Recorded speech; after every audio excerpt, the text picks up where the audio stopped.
turabashuje bene data, tubifurije kugubwa neza aho muri hirya no hino, Uwiteka abahire. Turagarutse rero, ibyigisho byacu nakagaruka nk'uko tubibabwira, ni ibyigisho ubutumwa bwiza uko bwanditswe na Yohana, dusangira kuri iyi cano SDARM Rwanda. Ni cano y'itorero ry'Abadiventiste b'umunsi wa karindwi bavugurura mu Rwanda. Ni itorero rikorera ku isi hose, abari hirya no hino rero no mu bihugu bitandukanye ndetse no muri iki gihugu cyacu cy'u Rwanda. Uwiteka abahire. Amazina yanjye nitwa Ukwigize Jean Pierre, ndi kumwe na bene data twazindukanye hano muri studio. Reka twakire mwene data iburyo abibwire kandi abasuhuze. Nitwa Nzabamwita Pierre, tubifurije igitondo cyiza. Koze cyane. Reka twakire na mushiki wacu nawe abasuhuze kandi abibwire. Nitwa Mukandutiye Rusi, ku izina abantu benshi bamenyereye kuri Mama Mbabazi. Ndabashuhuje mugubwe neza. Urakoze cyane Mukandutiye Rusi. Nkuko twagize umugisha muri iki cyumweru, turi kumwe n'umutumirwa w'umudamu, umumama rwose wasomye Bibiliya, agerageza kudufasha no kutwunganira. Tuguhaye karibu rero muri iyi studio. Karibu, Imana iguhe umugisha cyane. Umeze neza nta kibazo? Nawe uguwe neza Pierre? Tumeze neza, turashima Imana. Yego rwose, Imana ibahe umugisha. Uyu munsi rero tugiye kwiga ingingo itubwira ngo umucyo w'ubutumwa bwiza. Mbere y'uko tuyiga rero, reka tubanze dusenge. Turagushimiye Data wera, tugushimiye ko watugiriye neza ukandikisha ijambo ryawe kugira ngo turyige ritwungure byinshi. Muri iki gitondo ndetse n'uyu munsi twishyize mu biganza byawe kugira ngo ukomeze kudufasha no kutwungura. Umwuka wera asobanurire twebwe ndetse n'abazadukurikirana. Ubuntu bwawe bubane natwe, tubyakiye ubuntu mu izina rya Yesu. Murakoze cyane. Reka duhe ikaze na karibu abadukurikiranye. Ni ibyigisho bitubwira ngo ubutumwa bwiza uko bwanditswe na Yohana, ni ibyigisho bidufasha kwiga Bibiliya.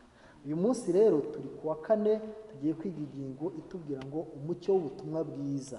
Ariko reka dusabe mwene data Pierre atwibutse, ese umunsi w'ejo twize iyi ngingo yavugaga ngo iki, kugira ngo tubone dukomeze no ku ngingo y'uyu munsi. Tubibutsa ko icyigisho turi kwiga muri iki cyumweru kiratubwira ngo Yesu umucyo w'isi.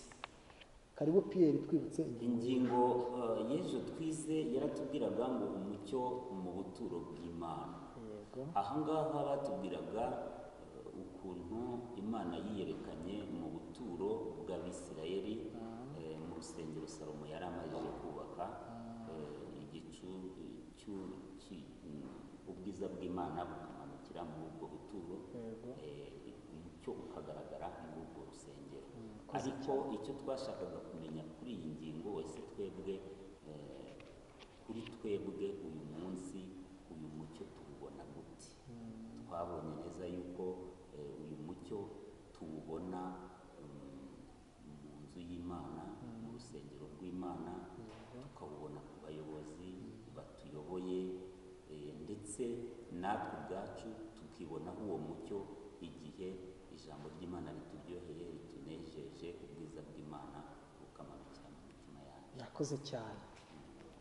Mwene data Pierre arakoze, atwibukije ingingo y'ejo. Rero ingingo y'uyu munsi iratubwira ngo umucyo w'ubutumwa bwiza.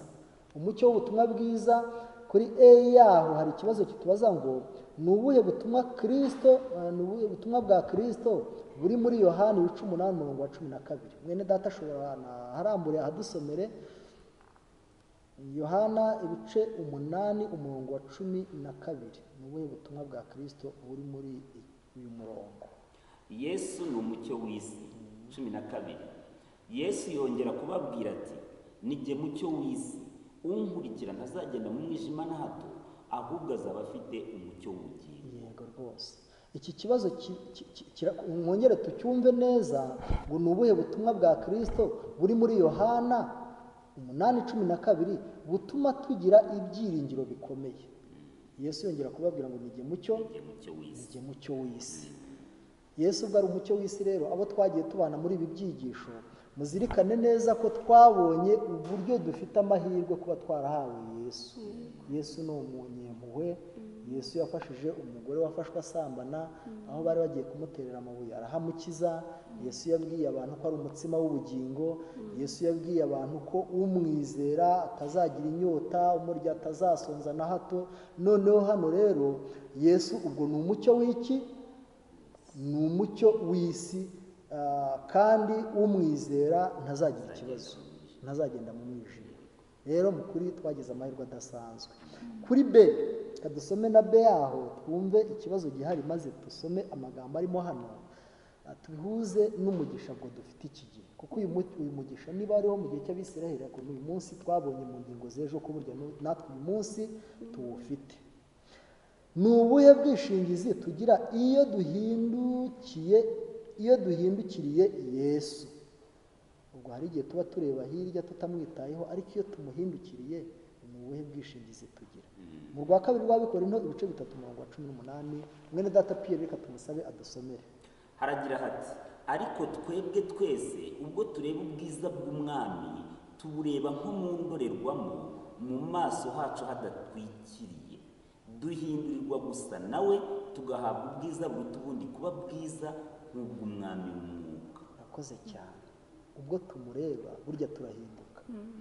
Ariko twabonye uburyo bwo kumureba. Ariko reka twibutse n'abadukurikiranye uyu munsi ko kureba mu bwiza bw'umwami twagiye tubibona binyuze mu kwiga ijambo rye.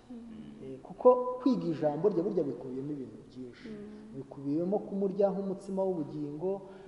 Ariko hirya mu ngingo zabanje twanabonye ko burya kwiga ijambo rye ubwabyo byonyine bidahagije, ahubwo kuryiga tukaryizera. Iyo turyiga tukaryizera rero bikubiyemo ikintu gikomeye cyane, birimo ikintu gikomeye cyane, kuko bituma dutsindwa. Nicyo Yesu yatsindishije ba bandi bari baje gutera amabuye wa mugore. Bituma dutsindwa tukimenya ko turi abanyabyaha. Iyo tumenye ko turi abanyabyaha rero tukihana, mu kuri tuba tugize amahirwe yo gusobanukirwa n'uwo mucyo. Kumurebamo rero bitubera umucyo. Izina ry'Imana rihabwe icyubahiro. Abadukurikiranye mujye mureka dukunde Yesu. Yesu yatubereye umuntu ukomeye cyane. Imana kumuduha yarakoze. Reka dusabe mushiki wacu Rusi adusomere amagambo ari mu bahungu n'abakobwa b'Imana ku ipaji 281 ahere ku gasubiko haruguru gatoya. Yego, urakoze cyane. Haratubwira ngo Uwiteka yatanze uburyo bwose bwo kugira ngo dushobore kugira ubuzima burambye bwinshi kandi bwuzuye umunezero. Yohana yanditse kuri Yesu aravuga ati: muri we harimo ubugingo, kandi ubwo bugingo bwari umucyo w'abantu. Ubuzima bufitanye isano n'umucyo, kandi turamutse tudafite umucyo uturuka kuri zuba ryo gukiranuka, ntidushobora kugira ubugingo muri we. Reka aha hantu humvikane neza amagambo umushiki wacu adusomeye. Arakoze cyane. Yohana yaravuze ngo muri we harimo ubugingo, kandi ubwo bugingo bwari umucyo w'abantu. Ariko iyo ukomeje ukasoma ariya magambo ari muri Yohana, hari aho avuga ngo ariko uwo mucyo wavuyiriye mu isi, abantu ntibagenza bati mu mwijima, abantu ntibawubona. Ni umwijima rero ubudikiye isi. Abadukurikiranye dukwiriye kuzirikana iki kintu. Isi yacu ifite umwijima. Umwijima, abantu bafite umwijima mu ntekerezo, abantu bafite umwijima mu mibereho yabo, abantu bafite umwijima mu buzima bwabo bwa buri munsi, kandi dukeneye kumurikirwa. Rero mu kuri rwose turabararika kugira ngo mujye muza dusangire ijambo ry'Imana. Umucyo w'ubutumwa bwiza ni Kristo.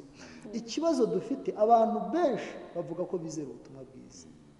Kugira ngo ubone umupagani biragoye. Abantu twese twarabatijwe, abantu twese turi abakristo, ariko kuki tutamenya uyu mucyo? Rero dukwiriye kumenya ko burya Yesu niwe mucyo w'ubutumwa bwiza. Yesu atakumurikiye, itorero wabatirizwamo iryo ari ryo ryose, umubatizo wabatizwa uwo ari wo wose, ntacyo byamara. Yesu atakumurikiye, kuko niwe mucyo w'ubutumwa bwiza. Pia urabyumva ute? Ni iki wadufasha kugira ngo turusheho kumva neza? Iyo tuvuga umucyo w'ubutumwa bwiza tuba tuvuga iki? Tuba tuvuga Kristo. Ariko nanone Kristo ahinduka umucyo gute muri twe? ni igihe ijambo ryose ry'Imana risobanukira intekerezo zacu, rikadufasha kubaka ubuzima bwacu bw'iby'umwuka ndetse n'ubw'ibigaragara. Icyo gihe tuba turi mu mucyo. Ariko niba Kristo atadufasha mu mibereho yacu y'ibigaragara n'iy'iby'umwuka mu ntekerezo zacu ngo tube bazima, icyo gihe nta mucyo tuba dufite. Akoze cyane. Reka twakire rero na Rusi nawe aduhe inyunganizi kuri iki cyigisho kugira ngo n'abadukurikiye bumve umucyo w'ubutumwa bwiza, cyane kandi unabihuza no muri iki gihe cyacu, kuko yabaye umucyo w'ubutumwa bwiza uhereye kera kose, ariko cyane udote muri iki gihe cyacu. Urakoze cyane. Rero nk'uko ino ngingo itubwira ngo umucyo w'ubutumwa bwiza, aha hashatse kutubwira ko umucyo w'ubutumwa ni nk'uko umuntu agutuma ubutumwa, cyangwa se mujyane ubutumwa ahazengurutse isi yose. Ubu butumwa twahawe rero ni Yesu Kristo, niwe butumwa yaradutumye. Ubutumwa yadutumye bwo kubwira iyi si ni Yesu Kristo. Bishatse kuvuga ngo aho tugenda hose ku ruhimbi tubwiriza, aho dutuye, ubutumwa twahawe ni Yesu Kristo, nta kindi kintu twahawe.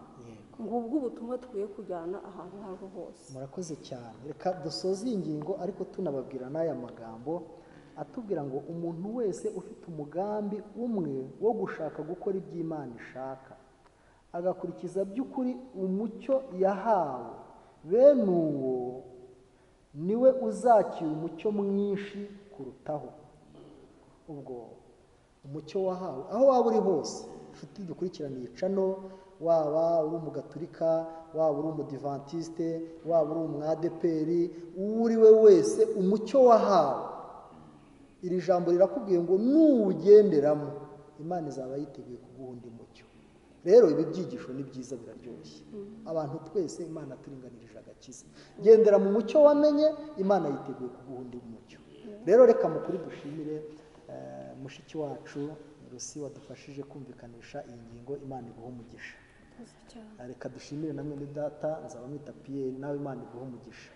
Reka kandi dushimire abadukurikiranye kuri iyi channel, tubasaba gukora subscribe, gusharinga, gukora like no kuduha komanteri, ibitagenda neza, ibigenda neza, ibyo mwumva twabahereza. Mukuri turi hano tuhababereye kugira ngo dusangire umucyo w'ubugingo. Imana ibafashe kandi bahere muri byose mu izina rya Yesu. Amen.